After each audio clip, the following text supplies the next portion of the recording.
दोस्तों, राधे राधे, जय श्री कृष्ण, जय माता लक्ष्मी। धनतेरस की हार्दिक शुभकामनाएं। दोस्तों, धनतेरस पर सिर्फ आप 5 रुपए की यह एक चीज लेकर आएं, घर में चमक जाएगी, किस्मत धन बरसेगा। जमकर के कहने का मतलब है कि धन की बारिश नहीं होगी। आपके घर में सभी मार्ग से इतना ज्यादा धन आना शुरू हो जाएगा जिसकी आप कल्पना भी नहीं कर सकते। देखिए, 10 नवंबर 2023 शुक्रवार के दिन धनतेरस का पावन पर्व मनाया जाएगा और धनतेरस पर कई लोग जो है सोना खरीदते हैं, चांदी खरीदते हैं, बर्तन खरीदते हैं। बहुत से लोग वाहन आदि खरीदते हैं। अपने सामर्थ्य अनुसार जिनसे जो बन पाए वो सब खरीदारी करते हैं।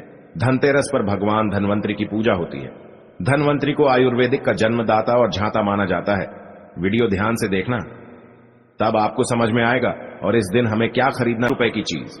इस दिन बहुत ही सस्ती मात्र कुछ ऐसी चीज होती हैं जिसे खरीदने से रोग दोष ये दोनों मिट जाते हैं और जातक को सुख और समृद्धि की प्राप्ति होती है। आप अपने समर्थ अनुसार आज की वीडियो में बताई गई कुछ ऐसी सामग्री हैं जिसे आप खरीद सकते हैं। अब आखिर जानते हैं धनतेरस के दिन हमें क्यों खरीदना चाहिए, बाकी दिन क्यों नहीं खरीदना चाहिए। देखिए, जो धनतेरस का दिन होता है यह धन प्राप्ति करने का सर्वश्रेष्ठ दिन माना जाता है। धनतेरस के दिन जो भी वस्तु खरीदते हैं उसमें 13 गुना ज्यादा प्रभाव बढ़ जाता है, अर्थात अक्षय हो जाता है। मान के चलिए आपने धनतेरस के दिन जैसे कि कोई वाहन खरीदा तो वो वाहन में इतना ज्यादा प्रभाव हो जाता है, 13 गुना प्रभाव बढ़ जाता है। उस वाहन की फिर कभी भी उस वाहन से आपकी कभी भी दुर्घटना नहीं होगी, किसी को नुकसान नहीं पहुंचता है। कहने का मतलब है कि धनतेरस के दिन जो भी चीज की खरीदारी करते हैं उसमें आपको शुभ फल प्राप्त होता है। तो हमें धनतेरस के दिन क्या खरीदना चाहिए? तो आप अपने समर्थ अनुसार धनतेरस के दिन आपके पास जितना पैसा है, आपके पास जो सामर्थ है, उनके अनुसार कुछ चीजों की खरीदारी कर सकते हैं जो इस वीडियो में मैं आप लोगों को बताऊंगा। और अगर मेरे वीडियो में बताए गए 5 में से कोई भी आप एक चीज खरीद लेते हैं, यकीन मानिए माता लक्ष्मी आपके घर में आ जाएंगी, आपके जीवन में हर प्रकार की मुसीबत को दूर करेंगी, आपको यथार्थ धन संपत्ति प्रदान करेंगी। दोस्तों, आइए इस वीडियो में जानते हैं कि वास्तव में हमें धनतेरस के दिन क्या खरीदारी करनी चाहिए। मैं 5 चीज बता रहा हूं। आपके जो घरों के आसपास में ये चीज मिल जाए तो खरीद लेना, आप अपने समर्थ अनुसार भी खरीद सकते हैं। अभी तक कमेंट बॉक्स में जय माता लक्ष्मी नहीं लिखा है तो जय माता लक्ष्मी जरूर लिखना। और जो बहन हमारे वीडियो को देखे रही हैं, बहन लोग, आप जो है कमेंट बॉक्स में हैप्पी धनतेरस भैया जरूर लिखना। तो सर्वप्रथम जो है कमल का बीज, ध्यान से सुनना। कमल के फल को जो है निकालने के बाद इससे कमल का बीज निकलता है जिसे हम कमल गट्टे बोलते हैं, कमल गट्टा भी बोलते हैं। तो इसके अंदर से जो बीज निकलता है उनकी माला बनती है जिसमें माता लक्ष्मी को सिद्ध करने के लिए इनकी माला का जाप होता है। तो देखिए, जो कमल के गटके होते हैं ये माता लक्ष्मी को बहुत पसंद है। कमल के जो बीज होते हैं माता लक्ष्मी को बहुत पसंद है। तो एक काम करना, धनतेरस के दिन धनवंतरी महाराज को और माता लक्ष्मी को 55 आपको कमल के बीज समर्पित कर देने हैं और आपको प्रार्थना करनी है कि हे माता लक्ष्मी, आप हमारी गरीबी मिटाए। धनवंतरी महाराज से प्रार्थना करना कि हे महाराज, हमारे घर में हमेशा निरोग रहे, निरोग काया की प्राप्ति हो। यही हम आपसे आशीर्वाद की कामना करते हैं। दोस्तों, इस प्रकार से प्रार्थना करते हुए कमल के बीज इस दिन खरीद करके लाए माता लक्ष्मी तथा धनवंतरी महाराज को समर्पित कर सकते हैं। आजीवन आप निरोग रहेंगे और आपके जीवन में धन की कमी नहीं होगी, क्योंकि इस समय में सभी दिव्य शक्तियां जागृत अवस्था में होती है। धनतेरस के दिन और आपकी पुकार सीधा माता लक्ष्मी और धनवंतरी महाराज तक पहुंचती है। इसके बाद है औषधि। देखिए, इस दिन औषधि क्यों खरीदनी चाहिए? क्योंकि औषधि हमें निरोग काया प्रदान करती है, हमें निरोग रखने का काम करती है। तो ऐसी मान्यता है कि इस दिन धनतेरस के दिन, क्योंकि इस दिन धनवंतरी महाराज जो है समुद्र मंथन से उत्पन्न हुए थे और अमृत का कलश लेकर के उत्पन्न हुए थे। धनवंतरी महाराज को, धनवंतरी देवता को जो है देवताओं के वैद्य कहा जाते हैं। दुनिया के जो सर्वप्रथम सबसे बड़े जो वैद्य है ये धनवंतरी महाराज है। ये देवताओं के वैद्य हैं और ये हमारे लिए भी पूजनीय है। हम सब उनकी पूजा करते हैं। इनके पूजा के कारण ही हमें वेद का ज्ञान प्राप्त होता है। तो इस दिन जो है कालाबज, घोड़बज या फिर जो है शंकर जटा, ये सर्व औषधि नाम की एक औषधि आती है। आप ये घर में खरीद करके ला सकते हैं। ये घर में खरीद करके आप अपने घर में लाते हैं और इसे स्थापित करते हैं या फिर धनवंतरी महाराज को समर्पित करते हैं। तो जब तक ये औषधि आपके घर में रहेंगी तब तक आपके घर में बिल्कुल ही किसी को रोग नहीं आएगा। और ऐसा भी कहा जाता है इस दिन औषधि खरीद करके लाने के बाद, जैसे कि बज हैं, शंकर जटा है, सर्व औषधि आती है। आप जो है इस दिन इंद्रजाल नाम की जो जड़ी आती है वो भी खरीद करके ला सकते हैं, या फिर किसी भी प्रकार के चमत्कारिक पेड़ पौधे की जो बाधा होती है या फिर चमत्कारिक जो वनस्पतियां होती हैं, ये खरीद करके ला करके धनवंतरी महाराज को समर्पित करें, ऐसा कहा जाता है। इस दिन समर्पित करने के बाद ये जो औषधियां होती है, जड़ी बूटियां होती हैं, जागृत अवस्था में हो जाती हैं। दोस्तों, मान के चलिए किसी को लंबे समय से कोई बीमारी है और ठीक नहीं हो रहे हैं, तो इस दिन समर्पित किए गए औषधि की अगर 2 से 3 बूंद, अगर जो लंबे समय से बीमार पड़े हैं, खाट पे पड़े व्यक्ति है जो चलने फिरने में समर्थवान नहीं है, तो उसकी नाक में अगर इसके 2 से 3 बूंद जो आप औषधि ला रहे हैं, उसकी 2 से 3 बूंद नस से दी जाए, तो वो व्यक्ति भी ठीक होकर के कुछ दिनों के भीतर में चलने फिरने लायक हो जाते हैं। कहने का मतलब है, इस दिन सभी प्रकार की जो औषधि होती है उसे जागृत करने की जरूरत नहीं पड़ती, स्वयं जागृत होती है। इसलिए इस दिन औषधि ला करके आप जो है समर्पित जरूर करें। दोस्तों, इसके बाद है गोमती चक्र और कौड़िया। तो देखिए, जो कौड़ी होती है, हम बचपन में काफी खेले हैं। जो गोमती चक्र होते हैं, ये भगवान विष्णु से उत्पन्न हुआ। एक धार्मिक कथा के अनुसार जो गोमती चक्र है, भगवान विष्णु से उत्पन्न हुआ है। कौड़ी माता लक्ष्मी से उत्पन्न हुई है। इसके बारे में एक मैं कथा भी बता दूंगा।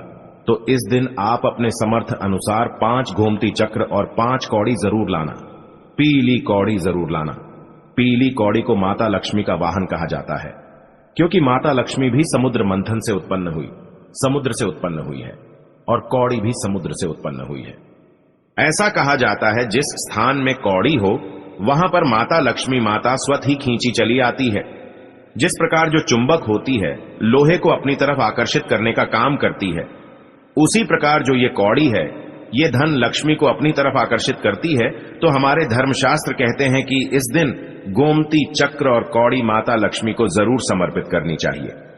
गोमती चक्र समर्पित करने से जो गोमती चक्र का स्वाभाविक स्वभाव है कि ये आपके जीवन में चल रही परेशानी को समाप्त करते हैं। गोमती चक्र का सरल प्रभाव है, ये स्वयं प्रभाव दिखाते हैं। जिस घर में गोमती चक्र रखा हो, उस घर में किसी भी प्रकार का बाधा नहीं आने देती। तो अभी 5 आपको गोमती चक्र लेना है और 5 आपको पीली कौड़ी लेनी है। अगर आपका समर्थ है तो आप जो है 21 गोमती चक्र और 21 पीली कौड़ी जरूर ले लेना, और आप जो है माता लक्ष्मी को इस दिन समर्पित कर देना। या फिर घर के किसी बच्चे को नजर दोष लगा है, या घर में किसी बच्चे को जल्दी नजर दोष लग जाता है, तो एक काम जरूर करना, इस दिन गोमती चक्र को लाल कपड़े में बांध करके जो छोटे बच्चे को नजर दोष लग जाता है उसे पहना देना। आजीवन नजर दोष नहीं लगेंगे। या फिर जिनके घर में लंबे समय से बीमारी है, जो बीमारी से छुटकारा पाना चाहते हैं, या फिर खुद आपको कोई रोग हो, आप चाहते हैं कि उस रोग से आपको मुक्ति मिल जाए, या फिर कोई लोग आपके ऊपर में किया कराया कर देते हैं, तो आपको इस दिन 7 गोमती चक्र लेना है और शैली से 7 बार उतारा करके इसे बहते हुए जल में बहा देना है। बहते हुए जल की निर्मल धारा में प्रवाहित कर देना है। बिल्कुल ही जल की धारा के साथ में आपके शरीर में किए गए तंत्र विकार गोमती चक्र खींच लेंगे, बहा देंगे, और आप आजीवन बीमारी से मुक्त रहेंगे। इसके बाद है झाड़ू। मैं स्माइल फैमिलीज चैनल में इसलिए आप सभी दर्शकों को इस प्रकार संपूर्ण जानकारी बता रहा हूं, क्लियर जानकारी बता रहा हूं, ताकि आप सभी दर्शक इस चीज को खरीदते समय झिझके नहीं। आप सभी मेरे परिवार हैं, आप सब मेरे हिस्से हैं। झाड़ू इस दिन क्यों खरीदना चाहिए? क्योंकि झाड़ू को माता लक्ष्मी का स्वरूप माना जाता है। धर्मशास्त्र भी कहते हैं जो झाड़ू है, ये लक्ष्मी जो कचरा है, ये राहु है जो झाड़ू है, हमारे घर से कचरे को बाहर फेंकने का काम करती है, अर्थात ये बाहर निकलते हैं। झाड़ू से हम कचरे को साफ करते हैं, तो झाड़ू को लक्ष्मी कहा जाता है। कचरे को राहु, तो झाड़ू रूपी जो लक्ष्मी है, कचरा रूपी राहु को हमारे घर से बाहर फेंकने का काम करती हैं। जहां पे गंदगी वातावरण हो वहां पर राहु आते हैं, वहां पर केतु आते हैं, वहां पे फिर नकारात्मक चीजों का प्रभाव पड़ता है। इसलिए झाड़ू घर में रखने से झाड़ू को सकारात्मक ये लाती है। माता लक्ष्मी का ही स्वरूप कही गई है। तो आपको धनतेरस के दिन 2 जोड़ी झाड़ू जरूर लानी चाहिए। आपको जोड़े के स्वरूप में झाड़ू लानी चाहिए, और इसे ला करके जैसे देवी माता लक्ष्मी की आप पूजा करते हैं, उसी प्रकार झाड़ू की भी पूजा करना है। और इससे आपको प्रार्थना करनी है कि हे माता लक्ष्मी, आपकी कृपा से हमारे घर में पूरे साल पूरे वर्ष भर अन्न धन की कमी न हो, इस प्रकार से प्रार्थना करनी है। झाड़ू को माता लक्ष्मी का स्वरूप आपको मानना है। झाड़ू माता लक्ष्मी की ही स्वरूप कही गई है। दोस्तों, इसके बाद है धनिया। मैंने पिछली वाली वीडियो में भी बताया था, धनिये का जो संबंध होता है सीधा धन के देवी माता लक्ष्मी से होता है। देखिए, आज भी ग्रामीण क्षेत्र में धनतेरस के दिन धनिया बोया जाता है। ऐसा माना जाता है धनतेरस के दिन कोई भी व्यक्ति घर में धनिया खरीद करके लाए और इसे बोते हैं तो ऐसे व्यक्ति के जीवन में जैसे जैसे धनिया आकार में बनना शुरू होता है, वैसे वैसे ऐसे व्यक्ति के जीवन में चल रही परेशानी है, चाहे धन संबंधी परेशानी हो, चाहे किसी भी प्रकार की परेशानी हो, वो परेशानी दूर होती है। जैसे जैसे धनिये का आकार बढ़ता है वैसे वैसे व्यक्ति की अध्यात्म उन्नति होती है। तो कैसे करना होता है प्रयोग? तो आपको मार्केट से एक मुट्ठी धनिया खरीद करके लाना है। आप चाहते हैं तो 1 किलो भी खरीद करके ला सकते हैं, लेकिन उपाय बता रहा हूं, इसमें आपको एक मुट्ठी धनिया चाहिए। एक मुट्ठी धनिया को लाल कलर के वस्त्र में आपको डाल देना है और इसे माता लक्ष्मी के श्री चरणों में समर्पित कर देना है और आपको प्रार्थना करनी है कि माता, इस धनिये से हमारा दुर्भाग्य दूर हो। दोस्तों, इस प्रकार से प्रार्थना करते हुए कुछ धनिया अपने घर के मसाले में डाल देना पीस करके, और कुछ धनिया को आपको जो है जमीन में बो देना है। जैसे जैसे धनिया उगना शुरू होगा वैसे वैसे आपकी प्रगति होना शुरू हो जाती है। फिर ये लगाए हुए धनिया को, जो कच्चा धनिया होता है, आपको इसे आप जो है सब्जी के रूप में आप इसका प्रयोग कर सकते हैं। आप इसे खाना चटनी में भी बना करके इसे खा सकते हैं। जैसे जैसे आप इसे खाना शुरू करेंगे, जैसे जैसे प्रयोग करेंगे, आपके जीवन में आध्यात्म उन्नति होना शुरू हो जाती है। देखिए, हमने 5 उपाय बताए हैं, सबसे सरल उपाय बताए हैं। जिस उपाय से आपका भला होगा, आपका कल्याण होगा। आप अपने सामर्थ्य अनुसार 5 में से कोई भी एक वस्तु अपने घर में जरूर खरीद करके लाइए, आपकी अध्यात्म उन्नति होगी। कमेंट्स में लिखें, जय माता लक्ष्मी।